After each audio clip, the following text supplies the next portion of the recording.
आने वाले 2022 विधानसभा चुनाव उत्तर प्रदेश की तैयारियों ने जोर पकड़ लिया है। इसी कड़ी में बहुजन समाजवादी पार्टी का कार्यकर्ता सम्मेलन आगरा के खेरागढ़ के राजमहल गार्डन में आयोजित किया गया, जिसमें विशिष्ट अतिथि के रूप में गोरेलाल जाटव मुख्य रूप से उपस्थित रहे एवं गोरेलाल जाटव ने बीएसपी कार्यकर्ता सम्मेलन में आगरा की 9 विधानसभाओं के बीएसपी विधानसभा उम्मीदवारों के नामों की घोषणा की, जिसमें खेरागढ़ के विधानसभा चुनाव उम्मीदवार गंगाधर कुशवाहा को उम्मीदवार घोषित किया एवं बीजेपी सरकार पर जमकर हमला बोला। बीजेपी सरकार को झूठों की सरकार भी कहा। खेरागढ़ विधानसभा चुनाव उम्मीदवार गंगाधर कुशवाहा ने सभा को संबोधित करते हुए बीएसपी की राष्ट्रीय अध्यक्ष बहन मायावती जी का आभार प्रकट किया और कहा, अगर खेरागढ़ की जनता का आशीर्वाद मेरे साथ रहा तो खेरागढ़ विधानसभा चुनाव रिकॉर्ड वोटों से जीतकर जनता की सेवा करूंगा। बहुजन समाजवादी पार्टी का कार्यकर्ता सम्मेलन का आयोजन आगरा के खेरागढ़ में आयोजित हुआ।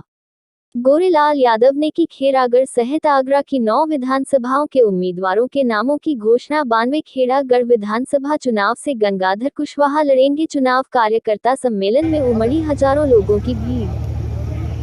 हमारे बीच में मुख्यमंत्री बनी थी, उस समय आपने शासन भी देखा होगा, सुशासन भी देखा होगा। घड़ी की सुई में 10 बजते थे।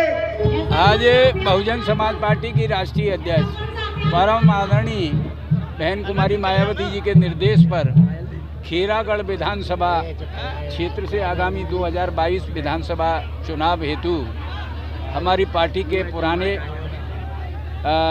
जिलाध्यक्ष कोऑपरेटिव बैंक के पूर्व चेयरमैन श्री गंगाधर कुशवाहा जी को यहां से प्रत्याशी घोषित किया गया। क्या कहना चाहेंगे, जिस तरह से प्रत्याशी और भी आएंगे यहाँ खेरागढ़ से पहले भी कुशवाहा बसपा से? खेरागढ़ विधानसभा हमारी जीती हुई विधानसभा है। हम लोग लगातार 2 बार इसे जीत चुके हैं और कुशवाहा प्रत्याशी के माध्यम से, इसलिए हमें जीतने में कोई परेशानी नहीं है। इस विधानसभा को हम पुनः इस विधानसभा को गंगाधर कुशवाहा जी के माध्यम से जीतने का काम करें। अगर भाजपा ने भगवान सिंह कुशवाहा को उतार दिया तो कितनी समस्या? इस क्षेत्र की जनता बहुत समझदार है, लोग बहुत समझदार हैं। वो भाईचारा जानते हैं, आंकड़ा जानते हैं कि भारतीय जनता पार्टी कहती तो है लेकिन देने वाली नहीं है। इसलिए यहाँ बहुजन समाज पार्टी का ही हाथी अपनी चाल से चलेगा और बहुजन समाज पार्टी विजय प्राप्त बच्चियों की उम्र 18 साल से बढ़ाकर 21 साल करने जा रहे हैं शादी की, उस पर क्या कुछ कहना है आपका? नहीं, इसमें वो जो कर रहे हैं क्योंकि सरकार उनकी है तो वो जाने। हम लोग तो इसमें ये कहेंगे जो न्याय संगत हो वो काम करना चाहिए। कुछ अफवाहें उड़ रही हैं कि सीटें बदल सकती हैं, कुछ सीटें बदल सकती हैं, कुछ प्रत्याशी बदल सकते हैं। नहीं, ऐसा कुछ नहीं है। माननीय बहन जी ने सोच विचार के ठोक बजा करके प्रत्याशी बनाए हैं, तय किए हैं। एक बहुत विशाल कार्यकर्ता सम्मेलन खेरागढ़ की भूमि पर, इस धरा पर हो रहा है, जिसमें हजारों की संख्या में खेरागढ़ के सम्मानित जन, खेरागढ़ का वो अन्नदाता और खेरागढ़ की समस्त जनता आज यहाँ पर इस कार्यकर्ता सम्मेलन में जो बहुजन समाज पार्टी के तत्वाधान में हो रहा है, जिसमें बहुजन समाज पार्टी की राष्ट्रीय अध्यक्ष 4 बार की मुख्यमंत्री बहन श्री मायावती जी के निर्देश पर और उनके आशीर्वाद से खेरागढ़ की विधानसभा 2022 के चुनाव के लिए भाई श्री गंगाधर कुशवाहा जी को उन्होंने आशीर्वाद दिया है और कहा है कि आप जाइए और खेरागढ़ की जनता का आशीर्वाद लेकर आइए। और ये आशीर्वाद आज नज़र आ रहा है।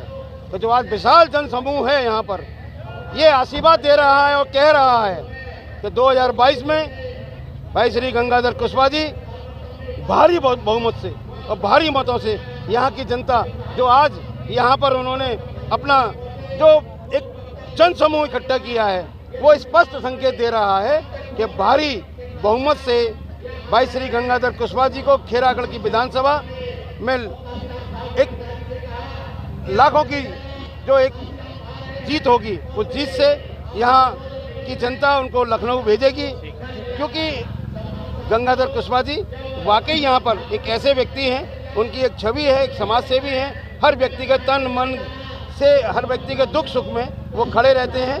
तो मैं भी आज यहाँ आगरा उत्तरी विधानसभा से आया हुआ हूँ और यहाँ पर सभी समाजों का बहुत बड़ा यहाँ पर एक आज यहाँ जनसमूह है और ये बिल्कुल प्रतीत हो रहा है। कई मंडलों के प्रभारी रहे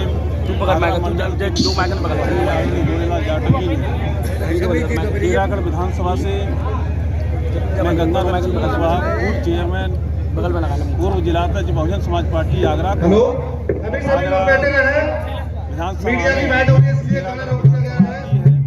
उस विधानसभा का मुझे प्रभारी किया है और प्रत्याशी बनाने का काम किया है।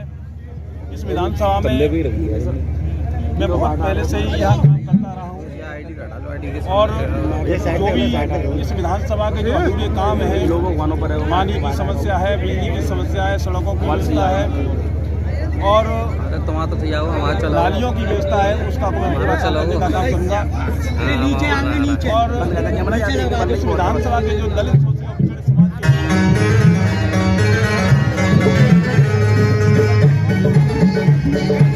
लाने का काम करूँगा। जो शिक्षा में शिक्षा के क्षेत्र में जो लोग देखिए भैया भी थोड़ी मीडिया इवेंट चल रही है, मुझे मौका मिलता है तो मैं पूरा इस विधानसभा में पूरा ध्यान दूंगा, रात दिन संघर्ष करने का। और भी लोग मैदान में हैं, उसका क्या कहना है, आपके माध्यम से क्या एक संदेश देना चाहते हैं? देखिए खीरागढ़ विधानसभा में अभी तो कोई प्रत्याशी घोषित नहीं हुआ है, पर भी फिर भी बहुजन समाज